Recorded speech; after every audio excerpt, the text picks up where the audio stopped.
Quando a gente inicia a intervenção precoce, algo que preocupa muito os pais é a poda neural, o momento que ela vai acontecer.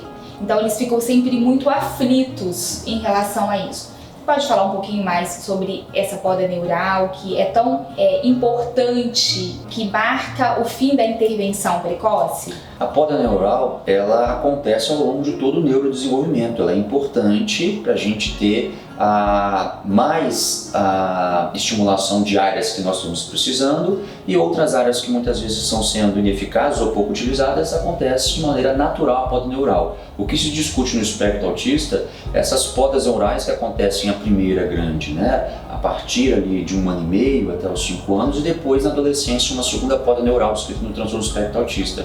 Então, essas podas neurais explicam muitas vezes um termo descrito que os pais podem achar como autismo regressivo, certo? A criança muitas vezes vem a falar o papá ou mamã, às vezes a criança aponta, às vezes a criança tem até aumento de vocabulário e chega em torno de 1 ano e meio, 2 anos, ela tem essa parada ou uma regressão dos marcos que desenvolveram. Então essa poda neural, ela é descrita como um autismo regressivo muitas vezes, que os pais ficam muito intrigados e preocupados.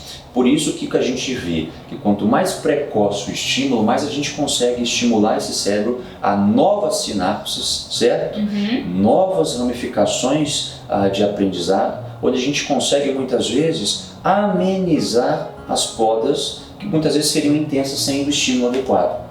Por isso que em muitos momentos, quando o médico não consegue fechar o diagnóstico, ele estimula a família a procurar intervenção?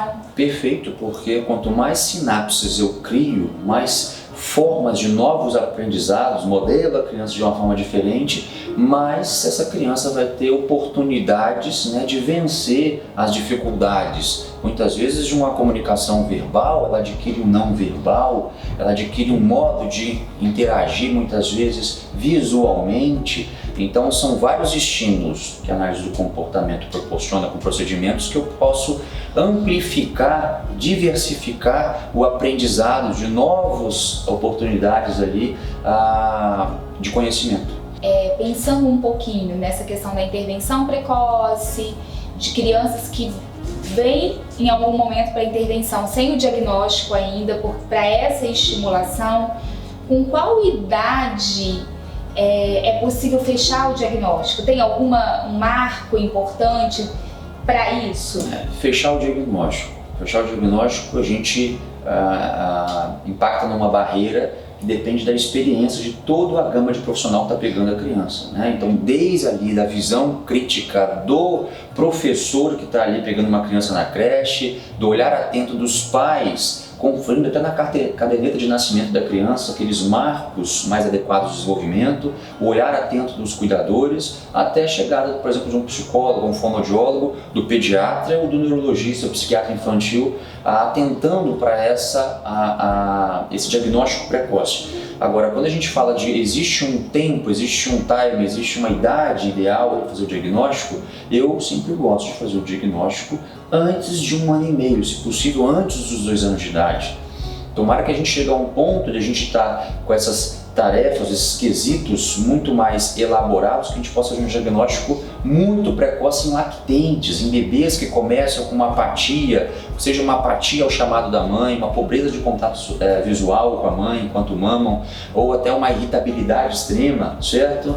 Uma dificuldade do relacionamento, da interação, né, da brincadeira do esconde-esconde, da atenção compartilhada em lactentes, para a intervenção ser cada vez mais precoce. E aí, na palavrinha chamada funcionalidade, adquirir a funcionalidade de uma criança passando para a fase adolescente e um adulto funcional. Como a funcionalidade ela volta várias vezes quando a gente discute o diagnóstico, né? Em vários momentos a gente retoma a questão. A criança precisa ser funcional, então esse comportamento ele precisa ter algo, gerar algo importante nesse ambiente que ela está inserida, né? Não só no transtorno do espectro autista, se eu ramifico e vou para outros transtornos como déficit de atenção e hiperatividade, se eu tenho uma criança participativa, alegre, sem comorbidades, associadas ao déficit de atenção e hiperatividade. Uma criança funcional dentro da escola, ela precisa de uma movimentação, mas ela adquire ali notas boas nas provas, ela responde assim que é questionada, ela é funcional no dia a dia, uma criança que vai ter menos prejuízo. Então a palavra também, além da funcionalidade, vem associada ao prejuízo. Quando esse prejuízo social, afetivo, emocional, aprendizado, comunicação, verbal e não verbal atinge, a intervenção tem que ser precoce. Agora, voltando à questão do diagnóstico e saindo do diagnóstico precoce, a gente percebe, recebendo algumas famílias, que quando eu tenho uma criança com um verbal muito funcional, mas com dificuldades, prejuízos em outras áreas, a família tem muita dificuldade para caminhar para o diagnóstico. Principalmente quando eu tenho casos que envolvam muito agitação, hiperatividade, desatenção. A família acaba falando muito, se apegando muitas vezes ao diagnóstico de TDAH. Então, entre o TDAH e o autismo existem diferenças importantes no diagnóstico e que comprometem muitas vezes esse processo realmente fechar o diagnóstico. Então, como que a gente faz o diagnóstico em casos como esse, que há muita funcionalidade no verbal e prejuízos nas outras áreas e que deixam a família muitas vezes tão confusa? É uma pergunta importante, mas quando eu falo de uma criança que tem um verbal funcional, eu faço um parênteses ali de funcionalidade até que ponto, se ela muitas vezes vai ser muito restrita no âmbito de linguagem dentro do foco de interesse que ela quer. Entendi. Então muitas vezes o partilhar de um português claro, né, até rebuscado para muitos assuntos de interesse dela, ela faz. Agora, travar o diálogo para assuntos do meu interesse, muitas vezes ela não tem.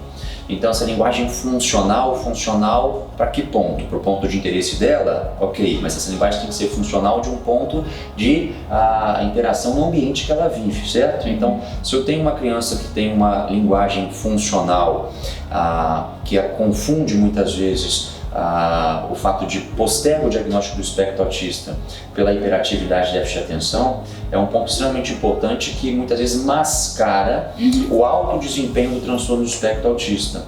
Ou seja, a gente está dando mais ênfase às comorbidades de hiperatividade, desatenção, muitas vezes um opositor desafiador, e esquece de ver a funcionalidade dessa criança ela brinca, mas como que ela brinca? Ela interage, mas como que ela interage? Ela interage como? Só com você, mãe? Só na hora que ela quer? Só com o amiguinho que tem que brincar da forma dele? E o feedback, o retorno, tá certo? Quando a criança precisa de brincar com a outra criança, brincar do jeito da outra criança, entender o que você também quer proporcionar para ele. Porque o TDAH ele não tem esse prejuízo no que se refere às interações sociais. O TDAH é uma criança que ela procura interagir com o outro, não tem uma apatia ao chamado, não tem uma dificuldade de entender a empatia, se colocar no lugar do outro de uma maneira tão intensa como o transtorno do espectro autista. Então a funcionalidade do entendimento das brincadeiras muitas vezes é muito mais adequada e funcional de uma criança com transtorno do espectro autista, né? Os atrasos de linguagem expressivos do transtorno do espectro autista chamam a atenção nossa. Agora, o TDAH muitas vezes, ele, quando extremo, né, uma desatenção extrema e uma hiperatividade extrema, ela pode atrapalhar sim a interação. Essa criança fica tão agitada, tão ativa, que ela não tem foco nenhum. O brincar dela, ela entra no brincadeira de modo ativo. Ela muitas vezes atrapalha o andamento do grupo pela hiperatividade. Mesmo assim, aquela díade do DSM-5 caracteriza muito bem a diferença do espectro autista para o TDAH. Importante, porque as famílias têm muita dificuldade quando a criança está dentro de um quadro que a gente vai falar de autismo de alto funcionamento. A sensação que eu tenho como psicóloga clínica é que o autista de alto funcionamento, ele chega mais velho para a intervenção? Por quê? Porque é uma criança tão funcional, uma inteligência, um coeficiente de inteligência tão bom, que essa criança ela tem uma taxa de aprendizado muito bom. Muitas vezes ela é hiperléxica, ela adquire ali a leitura antes de 4 anos, antes de 5 anos de idade. Então os pais questionam que o filho muitas vezes não tem nada pela alta capacidade intelectual. E isso mascara o conceito do transtorno do espectro autista, que até hoje no Brasil e no mundo a gente acha que o espectro autista tem que ter um atraso de linguagem severo, comportamentos repetitivos, a estereotipia, e esquece que o transtorno ele vai desde o leve até o mais severo. Então o alto desempenho mascara, o transtorno do espectro autista em meninas atrasa também pelo fato da menina ter comportamentos menos exacerbados de hiperatividade que o menino, tá certo? Muitas vezes a menina tem um humor mais introspectivo, certo?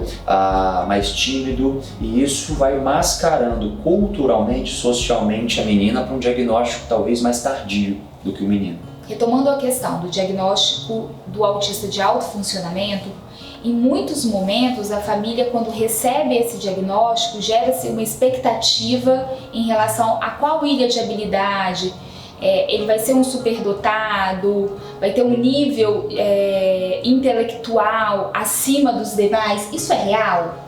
Não. No decorrer da evolução, por isso que a intervenção precoce é adequada, toda criança tem potencial de desenvolvimento, seja o leve, moderado ou severo. Isso é importante a gente deixar claro.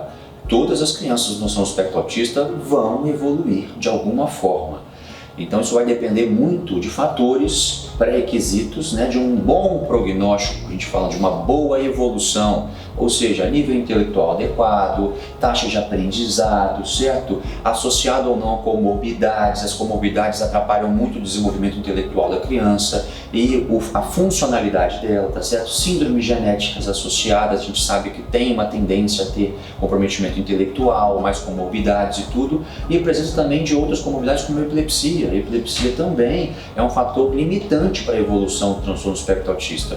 Então, quando a gente fala da evolução de um contato inicial e ao longo da vida dessa criança, qual vai ser a ilha de habilidade, só o decorrer do tratamento, né, que vai despertar ou não a gente ter essa evolução para ilhas de habilidade da criança. O que a gente tem que falar é que as terapias precoces, a análise do comportamento associada a todas as outras terapias, elas proporcionam uma descoberta muito mais precoce da ilha de habilidade do seu filho. Então isso é importante a gente estar de olho, porque muitas vezes a criança, dentro do não funcional verbal, mas o não verbal vai ser muito adequado. A habilidade, muitas vezes, sendo uma criança pouco verbal, muitas vezes pode ser hiperléxica, né? Agora uma ilha de habilidade de epilepsia dentro de uma criança pouco verbal, eu tenho muito. Uma criança pode ter uma habilidade de desenho, uma habilidade lúdica, uma habilidade de escrita, habilidade de cálculo, certo? São as ilhas de habilidade que ela tem, mesmo tendo outras dificuldades. Mas o que vai fazer com que o pai descubra essas potencialidades? A palavra é estímulo. Estímulo cada vez mais precoce, mais eu potencializo as habilidades do meu filho, mais eu coloco o meu filho num nível mais funcional. Então, por isso, em várias das suas falas, você sempre termina falando tempo é cérebro, em relação à intervenção e ao diagnóstico.